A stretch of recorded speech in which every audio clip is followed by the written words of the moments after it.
our point of discussion will be based on spherical mirrors.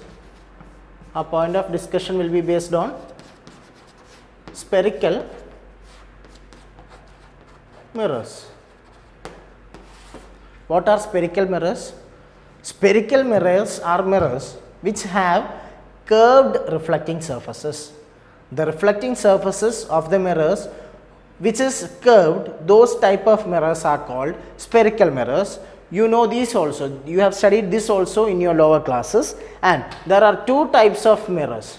Spherical mirrors are of two types, concave mirror and convex mirror. Okay, as the name suggests, concave mirror means the reflecting surface will be in the form of a cave.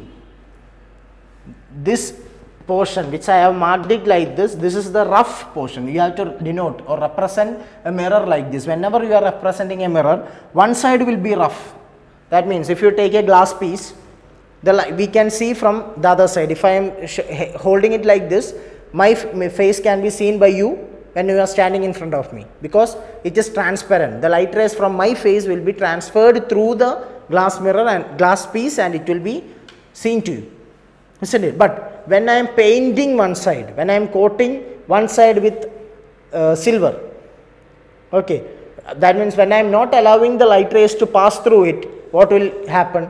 The light ray from my face will come and hit on the surface, it will come back. That is called reflection. The light ray is not able to pass through the glass piece, so it has to return back, and that returning back, that bouncing back is called reflection. Okay, so we have two types of mirrors. So this portion which I have marked it like this is the rough surface, or which the portion which is painted. So which one will be the polished surface, or which one will be the reflecting surface? This inside portion, isn't it? So the inside portion is like a cave, or it is bulged inward, bulged inwards. Okay, so these type of mirrors are called concave mirrors. And what is convex? Just the opposite. It will be bulged outwards. This was the bulged inward case, like a cave. These mirrors which has the reflecting surfaces as a cave, they are called concave mirrors. And whose reflecting surfaces, the spherical mirrors, whose reflecting surfaces is bulged outwards, it is called a convex mirror. And how we are getting these mirrors? Consider a large or a big glass sphere. This is a big glass sphere. Okay, like a glass bowl, a football made up of glass. Consider. Now what I will do is, I will cut a small portion from this end. I will cut a small portion from this end. So I will be getting a portion like this. Okay. So what I will do is, I will paint the back side of this one. I will paint the back side of this portion.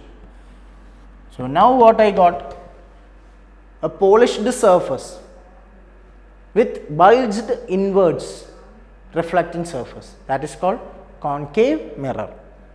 Okay, and if I take a portion from here, and that means I will get a portion like this. Okay, so if I get a portion like this, I will paint the inner portion in such a way that the reflecting surface is on the outer portion. That means the bulged outward portion. Then what I will get? I will get a convex mirror. So this is how a concave mirror or a convex mirror is formed. Clear? Okay. So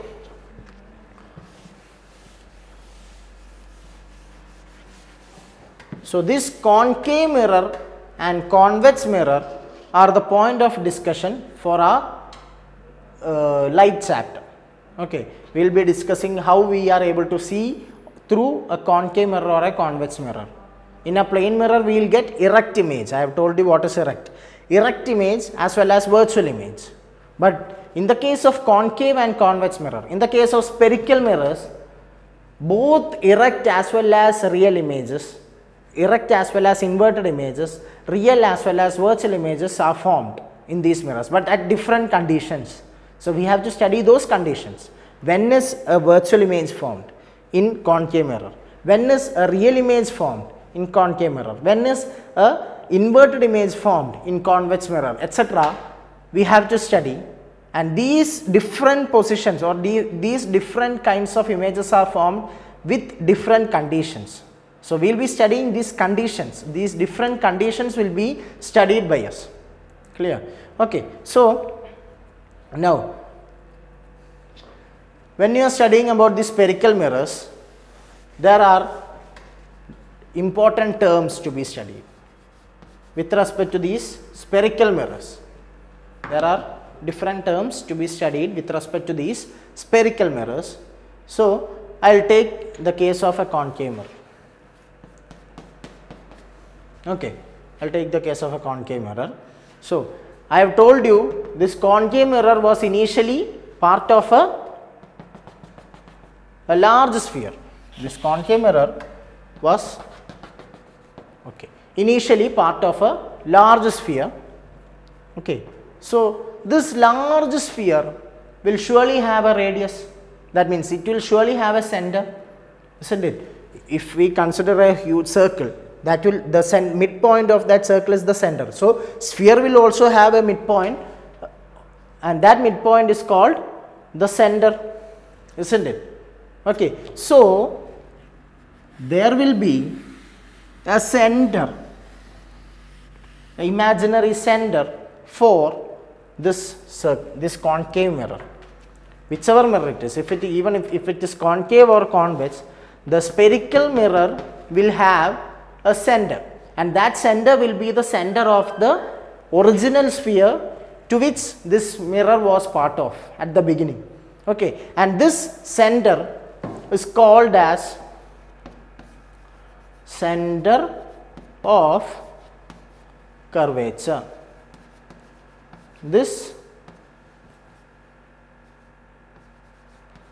center is called as the center of curvature. Okay, so what is center of curvature? The midpoint of the sphere to which the concave mirror or the convex mirror, to which the spherical mirror was part of at the beginning. So that midpoint is called the center of curvature of the mirror. Okay. Now we have cut a piece from the mirror, from the sphere. We have cut a piece from the sphere. So that piece, that portion, the portion which we have cut down is called the aperture. The aperture. The portion which we have cut from the sphere, that portion is called the aperture. Okay.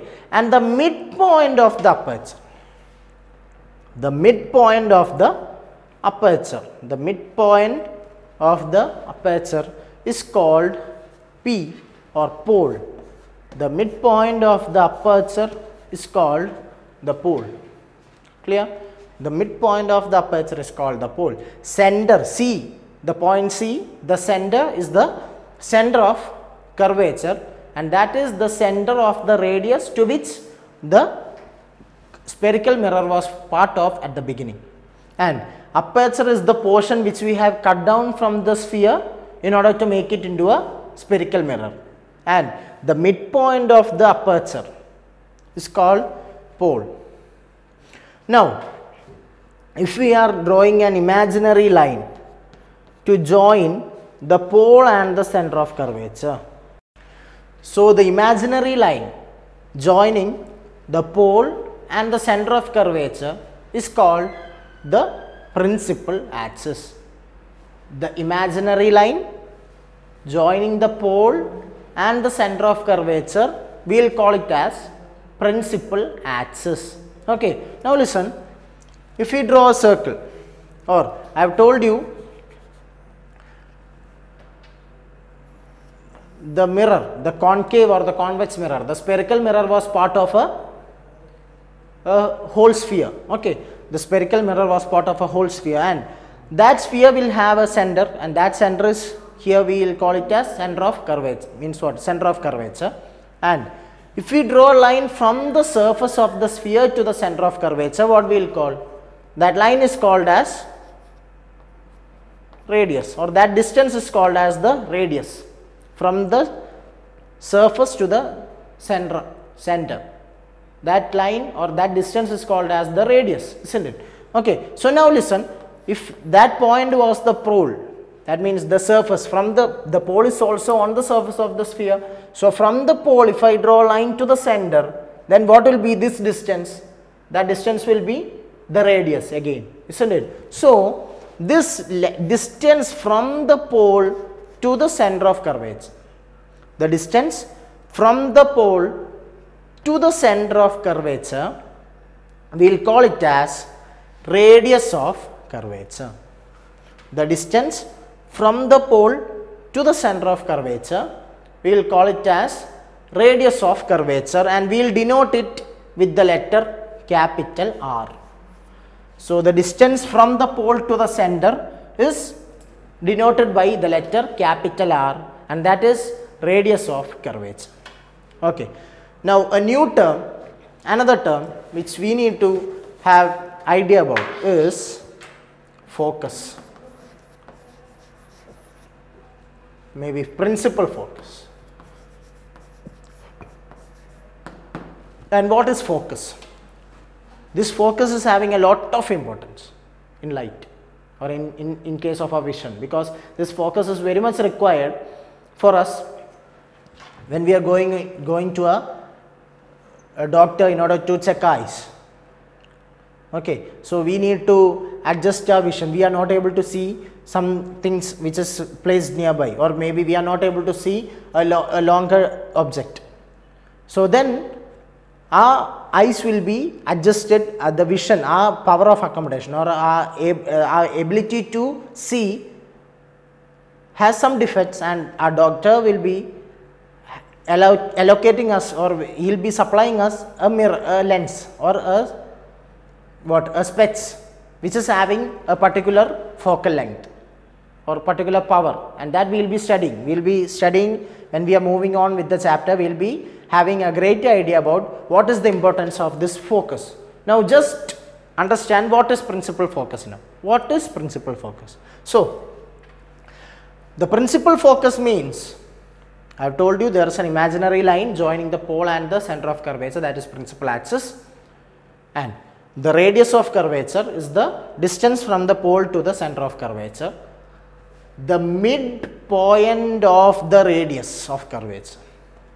The midpoint of the radius of curvature. For example, if the radius of curvature of this mirror or this concave mirror was 28 centimeter, if the radius of curvature was 28 centimeter, then the point at 14 centimeter, that means the middle, that means this distance will be 14 centimeter. The point which is the midpoint of the principal, the center of curvature and the pole, the point which is the midpoint of the center of curvature and the pole is called principal focus. The midpoint of the distance between the pole and the center of curvature is called principal focus. Clear? Okay, so we will be denoting it, the principal focus will be denoted by the letter capital F, and this length, the distance from the pole to the principal focus, we will denote it by the letter small f, and that is called focal length. The distance from the pole to the principal focus, we will denote it by the letter small f, and that is the focal length. Okay, so the focal length means the distance from the pole to the principal focus. That distance from the pole to the principal focus is called as focal length, and it is denoted by the letter small f. So capital F means the point, the principal focus, the point, the midpoint is called the principal focus, and the length is called focal length. Clear? Okay, so these are the terms which we need to study. Which all are they? Center of curvature C, the pole is the midpoint of the aperture. Radius of curvature is the length from principal focus to the center of curvature. The midpoint of the center of curvature and principal pole is called the focal length, principal focus, and the length from the pole to the principal focus is called the focal length. Clear? So, these are the important terms which you need to study. Clear?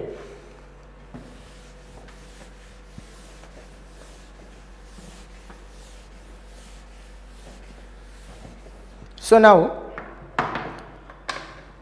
imagine you are standing in front of your house and you are looking into the nature. There is a tree, there is a coconut tree at a far away distance, and you are able to see that coconut tree because the light ray from the sun is coming and hitting on that tree and it is reflecting. It comes into our eyes, the rays which comes into our eyes will enter into our eyes and we are able to see that coconut tree. Clear? Now imagine that you are seeing that tree. Are you able to see the 360 degree of that tree? That means the tree which you are seeing is only this much. The front portion, whichever is at a longer distance, you are only able to see the front portion of the tree. You are not able to see the back portion of the tree. You are not able to see the side portion of the tree. Just the front portion. Why? Imagine when you are taking a candle. When the sunlight comes and hits on the candle, the light rays will be reflected to 360 degree. The light rays will be reflecting to 360 degree to this portion, to back portion, etc. Everywhere the light rays are reflecting. Okay, but if the candle is at a far away portion, you are only able to see the two-dimensional figure of the plant. That means if you consider this duster, when it is kept near to my face, near to my eyes, I can see this portion, even this portion, even this portion, even this portion. The whole dimension I am able to see. But as the distance moves, now when it is kept here, then the light ray from the sun hits here, okay, or the light ray from the light ray comes and hits here, it reflects, and the reflected rays, when it enters into our eyes, we are able to see. So from at this position, the reflected ray from this point, this point, this point, this point, this point, everywhere, all reflecting, the reflecting rays are coming and entering into my eyes. But when the distance increases, when the distance from my eyes increases, the object, the rays from the object, the reflected rays from the object are only those portion which is parallel to my eyes will only enter.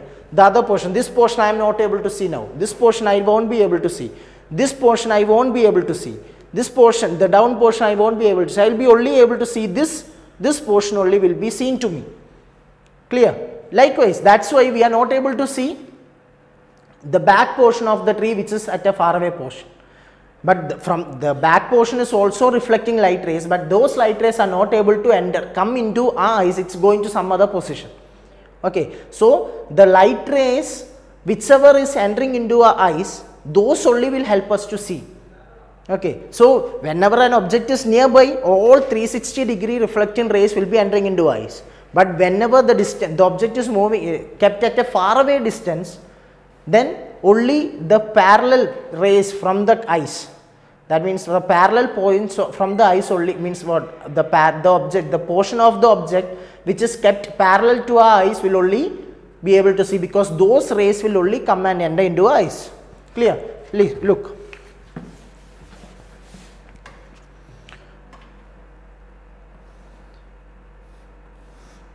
So this is eyes. Okay. There is a tree over here. The sunlight is coming and hitting the tree, and the tree will be reflecting in 360 degree.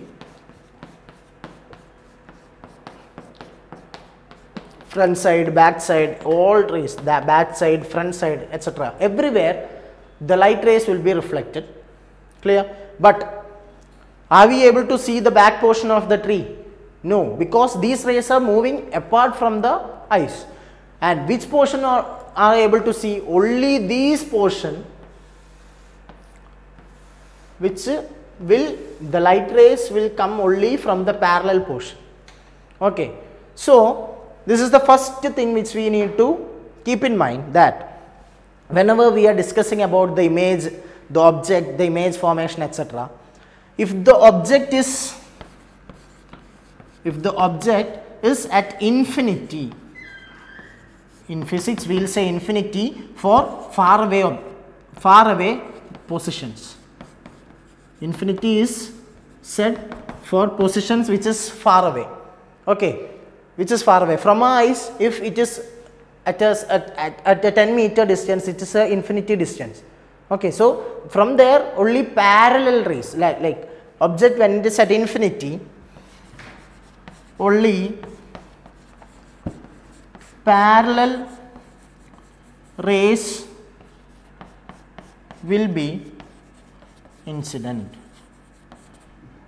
So into our eyes, the light rays after reflection, it comes and enter into our eyes. So whenever these light rays, these reflected ray from the tree, when it enter into our eyes, these coming rays are called incident ray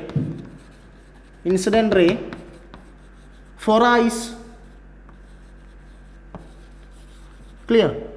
These rays coming are incident rays for, according to our eyes, it is the incident ray. But the incident ray is the one which is coming from the tree, and that rays are reflected rays. So the reflected rays of the tree will become the incident ray of our eyes, and only parallel rays will come and enter into our eyes from a far away position or from infinity.